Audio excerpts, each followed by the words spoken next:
अपने भगवान वीतरागी हैं तो फिर उनका तिथि वार से संबंध कैसे? जैसे रविवार पार्श्वनाथ भगवान का, शनिवार मुनीश्वरत भगवान का, सोमवार चंद्रगुरु भगवान का, इनका इससे विशेष संबंध है, ऐसा क्यों? भगवान थोड़ी संबंध बनाए हो, अपन ने भगवान से संबंध बनाया। एक पन्ना के अंदर पन्ना थोड़ी बना रहा है कि भाई हमारे लिए आप बुद्ध राशि पर रखिए, बुद्ध का स्वामी हो। वो तो दुनिया ने उसका संबंध बनाया। एक पेड़ रास्ते में पड़ा था तो पेड़ ने थोड़ी कहा कि मुझे ले जाओ, तुमने समझा कि ये पेड़ मेरे काम का है, इससे उपयोगिता है, तुलसी का पेड़ है, मेरे लिए बहुत फायदेमंद होगा। तो भगवान ने नहीं बनाया कि मेरा संबंध बुद्ध से है, बुद्ध ने बनाया कि मेरा संबंध फलाने से है। रविवार ने नहीं बना, पारसनाथ ने नहीं बनाया कि मेरा संबंध रविवार से है, रविवार ने बनाया कि मेरा संबंध पारसनाथ से है। तो हम तो बना सकते हैं।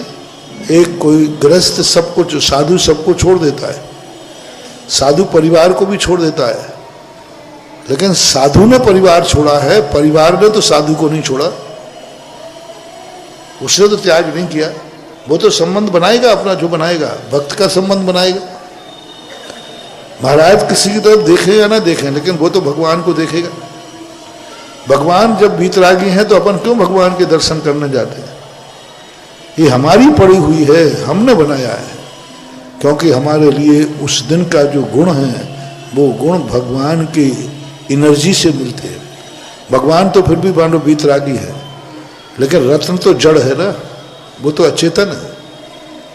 वो अचेतन तो कभी संबंध बनाता ही नहीं, लेकिन उस दिन ने ऐसा बना लिया, इस राशि वालों के जो गुण हैं वो इस पुद्गल में पाए जाते हैं, भगवान के उस नाम में पाए जाते हैं, भगवान के उस शरीर में पाए जाते हैं, भगवान के उस जन्म की तारीख में पाए जाते हैं।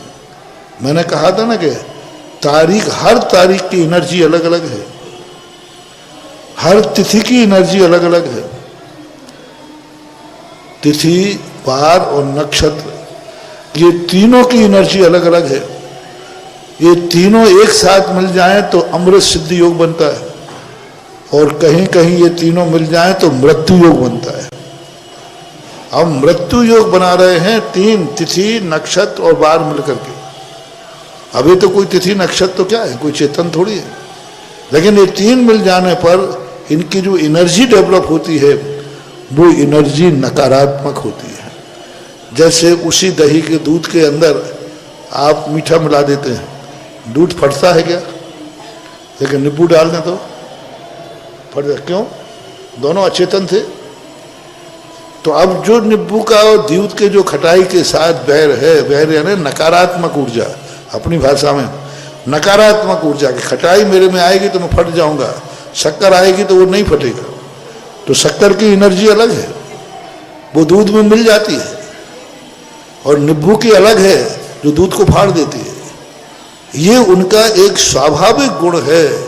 ऐसे ही सभी में समझना चाहिए कि वो दिन भगवान के गुणों से मिलता है, उनके जन्म से, उनके शरीर से। सभी भगवानों के शरीर की एनर्जी एक सी हो ऐसा नहीं, सभी भगवानों की मूर्तियां एक समान हो ऐसा नहीं, आत्मा एक समान है। आत्मा का जो स्व चतुष्टय है, मैं कहोत बार प्रवचन दे चुका, आत्मा का जो स्व चतुष्टय है वो तो सबका बराबर है, लेकिन वह स्व चतुष्टय जिस शरीर में बैठा है उस शरीर की प्रकृति अलग अलग है, और शरीर में भी वो जिस दिन वो जन्म लिया है उस दिन उसकी शरीर की स्थिति अलग है। वही शरीर वाला इस तारीख को जन्मा है तो उस शरीर की एनर्जी अलग आई। वही सब व्यक्ति, वही जीव एक दिन बाद जन्मा है तो उसके शरीर की स्थिति अलग आएगी। एक सेकंड, एक समय पहले किसी जीव का जन्म हुआ, उसके शरीर में ऐसी एनर्जी आई कि वो मोक्ष जा सकता है, बज्जु समनार्जन। और एक समय बाद जिसका जन्म हुआ उसको मोक्ष के दरवाजे बंद, वह मोक्ष नहीं जा सकता, मोक्ष नहीं जा सकता। एक समय, सेकंड नहीं कह रहा हूं, सेकंड के असंख्यात में भाग का अंतर था। इतने पहले जन्मा तो उसको मोक्ष का अधिकार था, इसके बाद जन्मा तो नहीं है। तो ये सारी चीजें शोध का, चिंतन का, अनुभव की परीक्षा की चीजें हैं। जब व्यक्ति अपना बहुत दीर्घ ज्ञान में उतर जाता है तो उसे हर चीज की एनर्जी पता चल जाती है। इसलिए वो पुद्गल से भी दुर्व्यवहार नहीं करता, क्योंकि बंध जीव को दुख देने में ही होता है, ऐसी बात नहीं है। बंध के कारणों में कहा है जीवाधिकरण, अजीब भी बंध का कारण है। किसी की तुमने गर्दन मरोड़ दी और तुमने स्पेन सर को गुस्से में आके तोड़ दिया, दोनों का पाप बंध बराबर होगा। एक ने एक व्यक्ति की उंगली तोड़ दी गुस्से में, और एक ने गुस्से में आके पेंसिल तोड़ दी। क्या तोड़ा है ये नहीं देखा जाएगा, किस भाव से तोड़ा है ये देखा जाएगा। क्या तोड़ा है ये देखा जाएगा, आपको तोड़ते समय आपकी कसाई क्या थी वो देखा जाता है, ऐसा मान।